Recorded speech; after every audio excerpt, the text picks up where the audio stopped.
साथियों नमस्कार, स्वागत है आप सभी का द इंग्लिश लैबोरेटरी पर। और मैं पटेल अरोड़ा आपका स्वागत करता हूं, अभिनंदन करता हूं। Figure of speech, literary form, devices जो हैं उनके प्रश्न हम करने जा रहे हैं। और आज हम जो है लगभग 30 प्रश्न करेंगे और बचे हुए जो प्रश्न हैं हम अगले पार्ट में कर लेंगे। और इन प्रश्नों को करने के बाद आपका अच्छे से जो है इन टॉपिक्स का रिवीजन हो जाएगा। ठीक है, तो आपने अगर चैनल सब्सक्राइब नहीं किया तो कर लेना, और टेलीग्राम पर हमारे साथ ज़रूर जुड़ना। जितने भी नए साथी हैं वो जुड़ सकते हैं। और टेस्ट सीरीज लेनी हो संस्कृत शिक्षा विभाग के लिए तो आप एप्लीकेशन डाउनलोड करके टेस्ट सीरीज ले सकते हैं।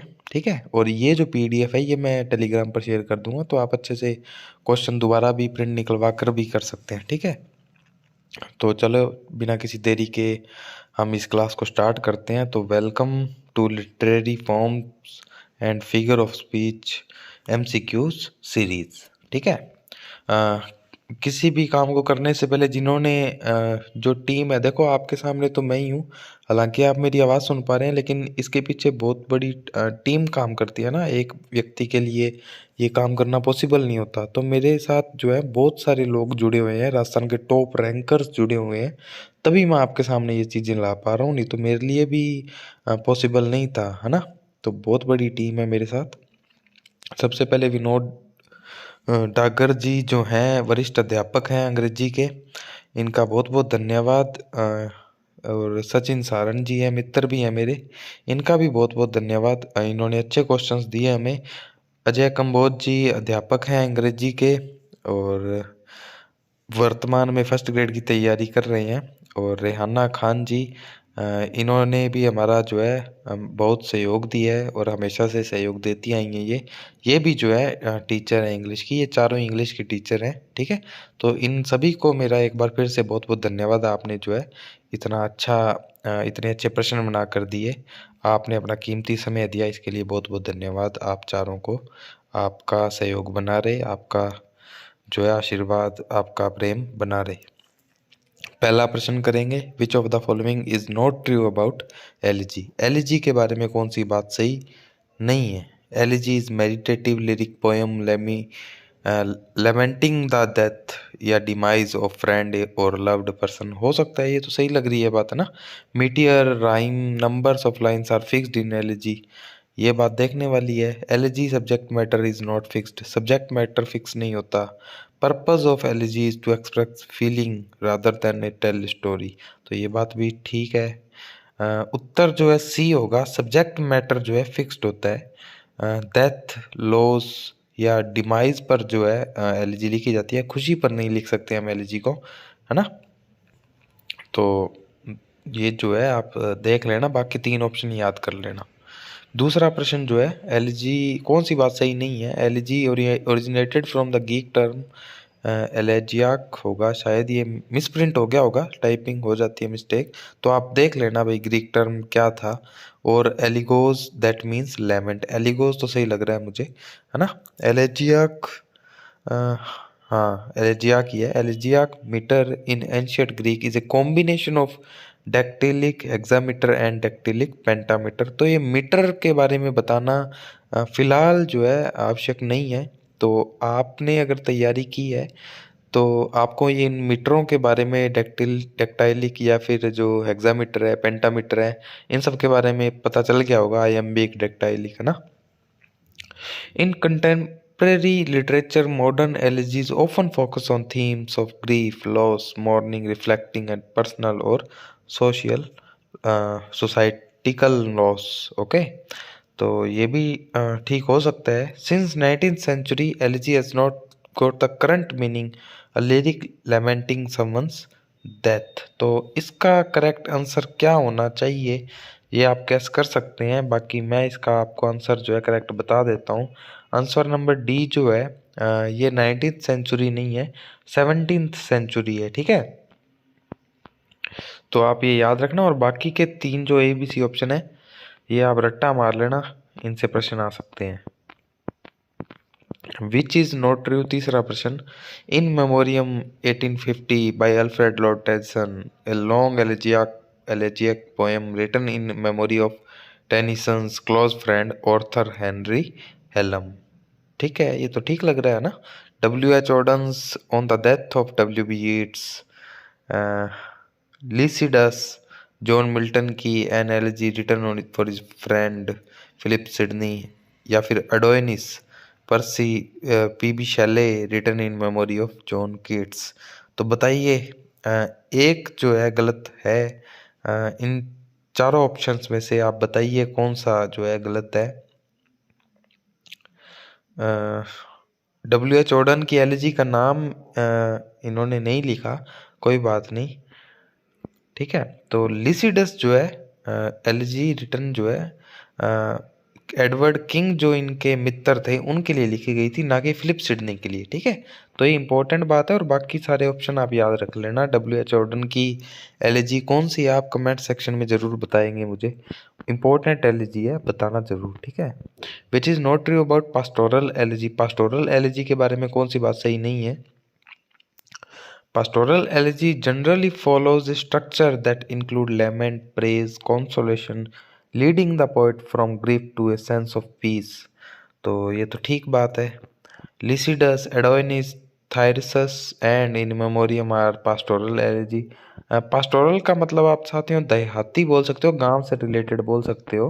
ए pastoral elegy typically takes place in a serene rural landscape, often idealized to evoke peace and harmony। ठीक है, अच्छी बात है, ये तो सही है ना।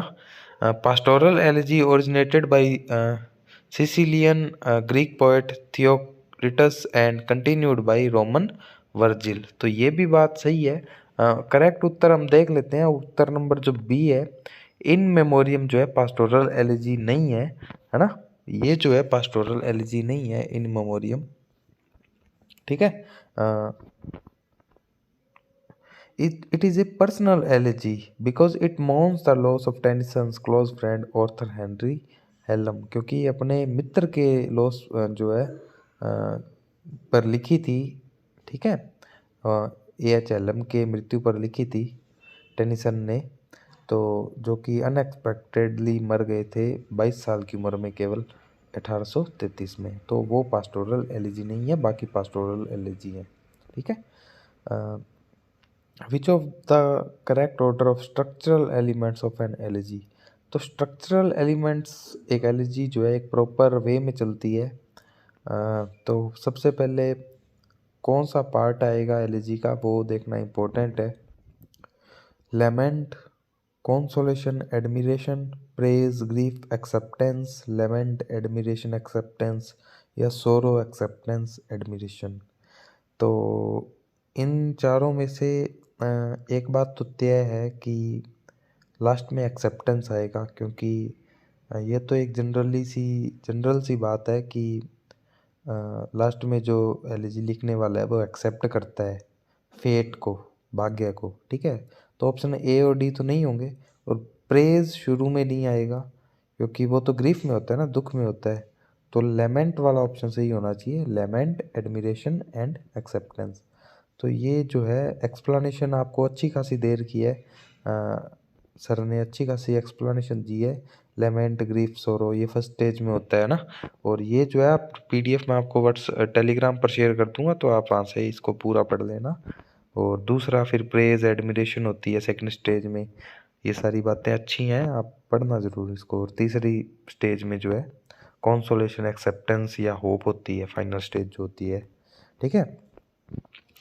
छठा प्रश्न हम करने जा रहे हैं, which of the following is not true about ode. Ode का प्रश्न है, originated from Greek word oide means song और chant, a long lyrical poem, subject और treatment serious and dignified, rhyme scheme is fixed. तो बताइए कौन सा option जो है आपको सही नहीं लग रहा है।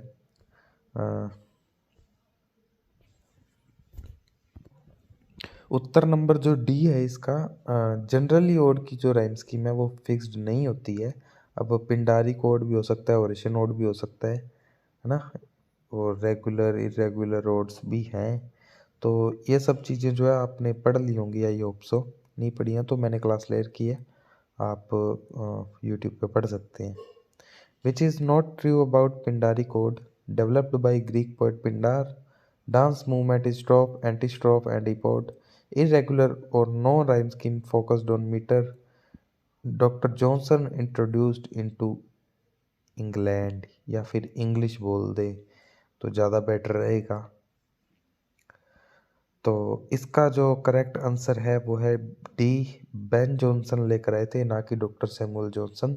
तो बहुत ही अच्छा प्रश्न था ये, जिन भी सर ने बनाया चारों में से, I think so Ajay sir ने बनाया था, तो अच्छा क्वेश्चन बनाया। नाम जॉनसन दे दिया और आगे जो है डॉक्टर लगा दिया, तो पूरा खेल ही बदल दिया। ठीक है, बहुत अच्छा प्रश्न था। Which of the following is true about Horatian ode? Developed by Roman poet Horace, irregular length, theme calm meditative restraint, या फिर homostrophic stanza which means a single repeated stanza form. तो कौन सी बात जो है होरेशियन ओड के बारे में सही नहीं है? तो होरेस रोमन पोएट जो थे उनके द्वारा ये दिया गया। इसकी लेंथ इरेगुलर होती है क्या? तो गैस कर लिया होगा, तो इसका उत्तर बी है, रेगुलर लेंथ होती है और डिवॉइड ऑफ स्ट्रिक्ट रूल्स। कोई रूल नहीं होता लेकिन लेंथ रेगुलर रहती है, इरेगुलर नहीं रहती। Which of the following is not true about irregular ode? Irregular ode के बारे में कौन सी बात सही नहीं है? Introduced by Andrew Marvell, varying length of stanza and same rhyme scheme, Pindaric style but unequal stanza, no strophe, antistrophe, epode. It is also called Cowley's ode. तो अच्छा प्रश्न है, आपको जरूर करना चाहिए इस प्रश्न को, और आपने गैस कर भी लिया होगा। इसका जो करेक्ट आंसर है साथियों वो है ए, अब्राहम काउली ने जो है इंग्लिश लिटरेचर में 1665 में इसको इंट्रोड्यूस किया था। इंट्रोड्यूस्ड बाय एंड्रयू मार्वेल नहीं होगा, काउली होगा, है ना। तो ये आप देख लेना, बाकी बातें भी याद रखना। A hymn ode is primarily written to express which of the following? Political satire, praise और worship, usually directed towards a deity, deity का मतलब होता है देवी देवता, personal reflection on love, celebration of nature's beauty. तो बताइए, आप जरूर बताइए।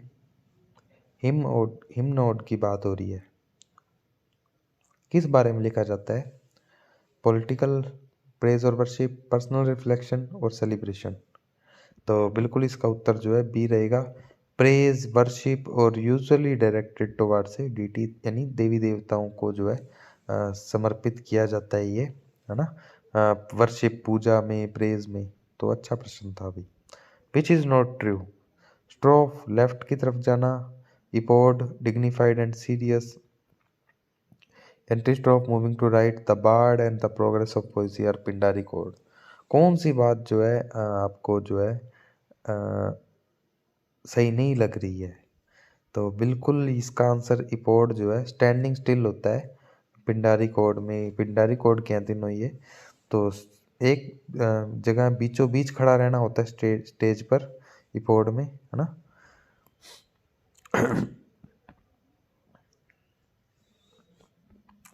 प्रश्न नंबर 12 जो है, Pindaric odes of strophe and antistrophe are often marked by which feature? Shifting in subject matter, change in rhyme scheme, change in metre and rhythm, a repetitive coarse.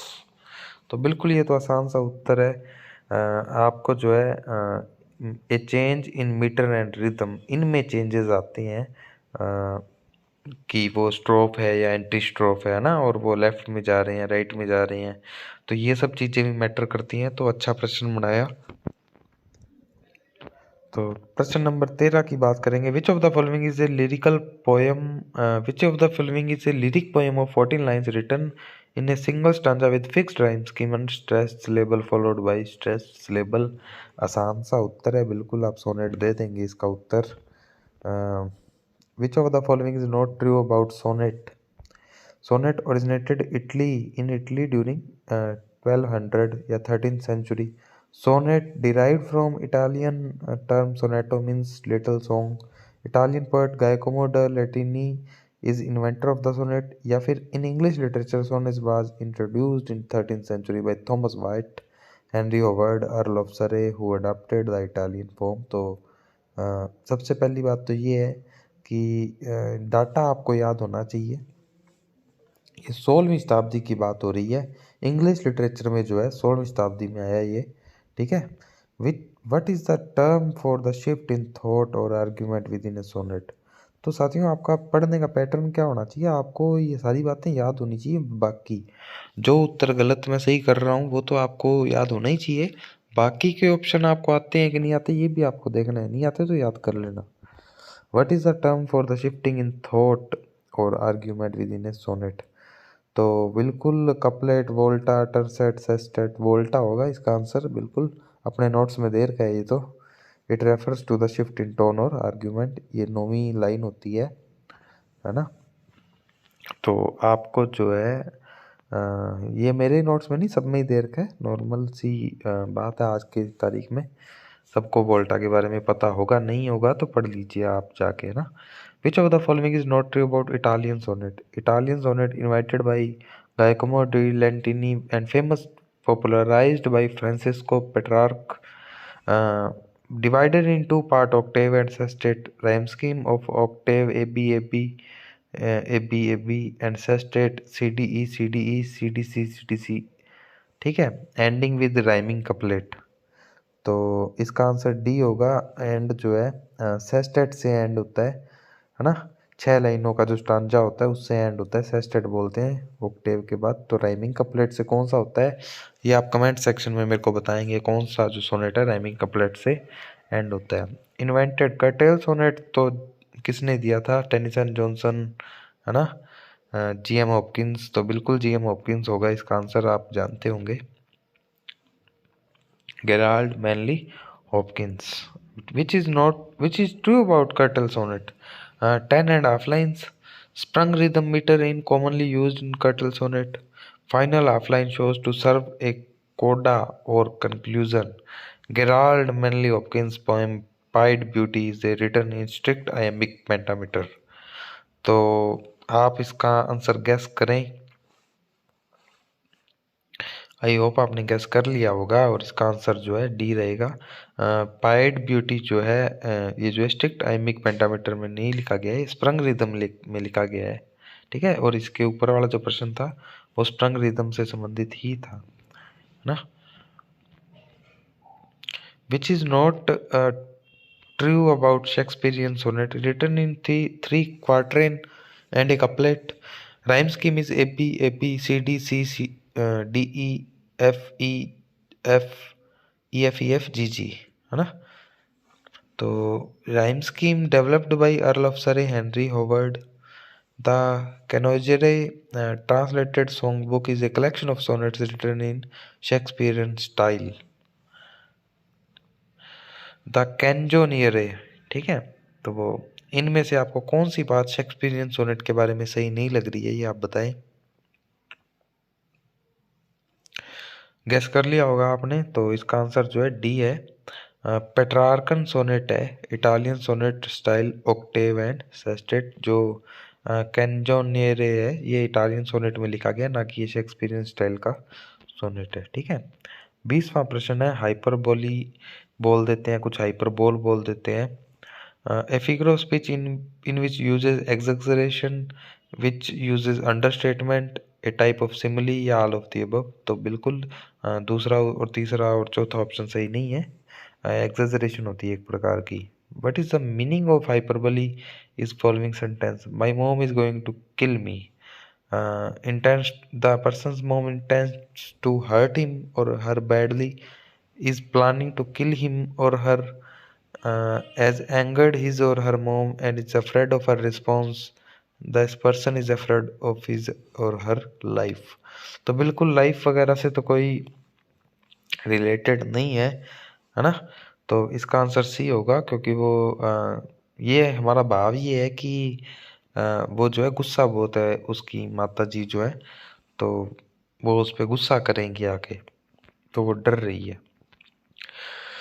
Hyperbole are used to dash dash dash a feeling, reaction और effort. तो ये तो emphasise, decrease, enhance, extract. तो emphasise होती है feeling को मतलब जोर देना। एनहेंस का मतलब बढ़ाना जरूर होता है, आप कंफ्यूज हो सकते हैं, एनहेंस करती है।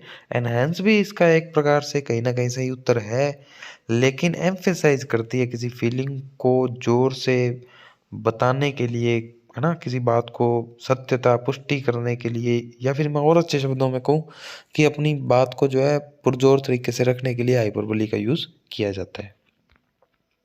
पुष्टि करने के लिए तो कहना गलत ही होगा इसको वैसे, ठीक है। तो पुरजोर तरीके से अपनी बात बोलने के लिए। Which of the following are examples of hyperbole? He is 500 years old। ये तो एग्जाम्पल हो सकता है। I told him a million times, ये भी हो सकता है। I waited in line for centuries, ये भी हो सकता है। He is as big as a cow, तो ये तो नहीं लग रहा। चौथा नहीं लग रहा, बाकी तो पहला दूसरा तीसरा होना चाहिए। और इसका करेक्ट आंसर बी है, पहला दूसरा और तीसरा, है ना। He is as big as a cow तो सिमली हो गया, ठीक है। 24वां प्रश्न जो है, what is opposite of hyperbole? का अपोजिट कौन सा होता है? तो अंडरस्टेटमेंट होता है। हाइपर मतलब ऊपर, अंडर मतलब नीचे, तो बिल्कुल इसका जो अपोजिट है अंडरस्टेटमेंट होता है। What is alliteration? ये जो प्रश्न है थोड़ा सा कंट्रोवर्शियल लग सकता है आपको, तो आप लोग जो है इस प्रश्न पे रिसर्च करके मेरे को अच्छे से बताएंगे कॉन्सोनेंस और एलिट्रेशन और एजोनेंस। कॉन्सोनेंस, एजोनेंस और एलिट्रेशन, इन तीनों के बारे में आप बताएंगे कि इन तीनों में डिफरेंस क्या होता है। ये आप कमेंट सेक्शन में, जो भी अच्छे स्टूडेंट हैं मेरे, वो ज़रूर बताएंगे। जो मेरे मित्र हैं, जो मेरे दोस्त हैं, ठीक है, जो भी हैं वो ज़रूर बताएंगे। फिलहाल के लिए आप ये याद रखें, कॉन्सोनेंट साउंड की जो रिपीटिशन होती है स्टार्टिंग में, वो जो है एलिट्रेशन होती है ना, टंग ट्विस्टर बोलते हैं इसको, तो ये बात आप ध्यान रखना। How is alliteration different from consonance? Consonance से डिफरेंस कैसे है एलिट्रेशन, ये आप मेरे को बताएंगे कमेंट सेक्शन में। आपको डिस्क्रिप्टिव लिखना है। फिलहाल मैं आपको इसका आंसर बता देता हूँ। वैसे consonance is only repetition of consonant sound and alliteration is only at the beginning of words, तो ये शुरुआत में होता है ना, तो बी और सी दोनों ही ऑप्शन होंगे।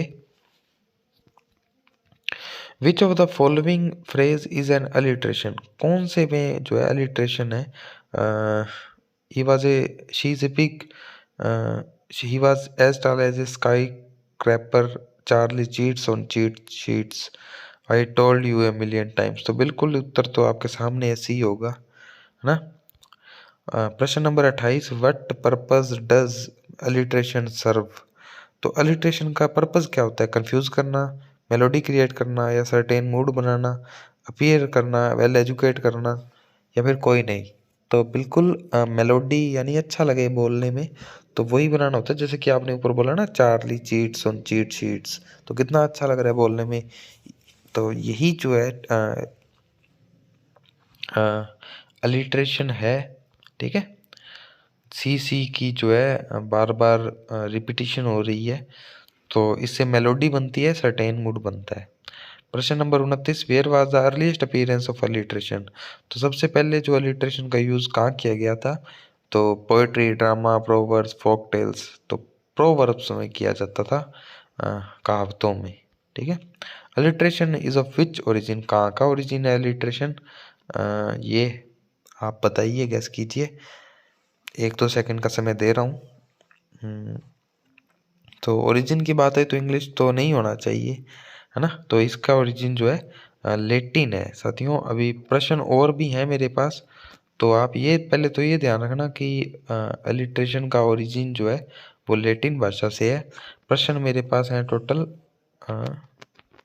58 इस वक्त, और अभी और क्वेश्चन भी मेरे पास ऐड हो जाएंगे। 60 क्या 65 तक प्रश्न पहुंच सकते हैं, ये हो सकता है 70 भी हो जाएं। तो आपको मैं जितना हो सकता है उतना करवाने का प्रयास करूंगा। अभी आपका 31 तारीख को पेपर है, ठीक है। तो 31 तारीख तक मैं आपको जो है अभी लिटरेरी एजेस के और जो लिटरेरी पीरियड्स हैं उनके भी क्वेश्चन करवाने हैं। तो इसको मैं दो क्लासों में देने की प्रयास करूंगा। अगली क्लास में इसको कंप्लीट कर लेंगे अपने। आज काफ़ी लेट हो चुके हैं और मैं काफ़ी लेट क्लास रिकॉर्ड कर रहा हूँ, तो करके मैं आपको 30 ही करवा रहा हूँ, नहीं तो मैं ज़्यादा करवा देता, है ना। तो इसके अभी क्वेश्चंस और बना रही हैं मैडम, तो और क्वेश्चन बन जाएंगे, कोई दिक्कत वाली बात नहीं है। आपका रिवीजन बढ़िया से बढ़िया होना चाहिए, मैं तो यही कहता हूँ। अभी समय है, आप इन क्वेश्चंस को देखिए, जो गलतियाँ थी वो सुधार कीजिए, ठीक है। और ये जब जब भी ये क्लासेस पूरी हो जाएंगी, पार्ट्स हो जाएंगे, तो इसकी पीडीएफ आपको टेलीग्राम पर दे दूंगा। और आप जो है यूट्यूब चैनल को सब्सक्राइब ज़रूर करें, शेयर ज़रूर करें। आपका एक एक शेयर मेरे लिए बहुत इम्पोर्टेंट है ना। एक एक सब्सक्राइब बहुत इम्पोर्टेंट है, एक एक कमेंट बहुत इम्पोर्टेंट है। कोई भी बात करनी हो, सुझाव हो, कुछ भी हो, आप मेरे को कमेंट में ज़रूर बताइए। मैं आपके कमेंट जो है पढ़ता हूँ, रिप्लाई तो 100% देता हूँ। और वीडियो अच्छी लगे तो लाइक कर देना, नहीं लगे तो मत करना। और टेलीग्राम पर जुड़ जाना, नोट्स की बुक मंगवा सकते हो, टेस्ट सीरीज ले सकते हो। और पढ़ाई बढ़िया चल रही होगी, जो पेपर देने जा रहे हैं बेस्ट विशेज़ उनको, ठीक है। और मैं आपका कितना सहयोग कर पा रहा हूँ वो भी आप मेरे को कमेंट में बता सकते हो, मुझे अच्छा लगता है। आप अच्छी फीडबैक देते हो तो भी, अच्छी नहीं देते हो तो भी, मुझे तो अच्छा ही लगता है। तो साथियों, जितना प्रयास हो रहा है, मैं एजुकेशन को फ्री करने की कोशिश कर रहा हूँ, खासकर इंग्लिश की एजुकेशन को।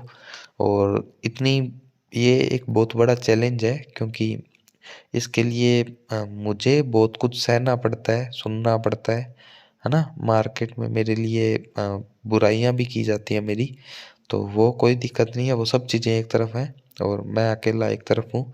तो जो टीम मेरा साथ दे रही है और आप लोग मेरा साथ दे रहे हैं, उसके लिए मैं आपका धन्यवाद करता हूँ। आप सपोर्ट कर रहे हैं तभी ये चल पा रहा है सारा सिस्टम, है ना। टेस्ट सीरीज का, बुक का, या यूट्यूब फ्री क्लासेस का। तो रीड के लिए भी लाएंगे, फर्स्ट ग्रेड के लिए भी लाएंगे, फ्री कर देंगे इंग्लिश की एजुकेशन को।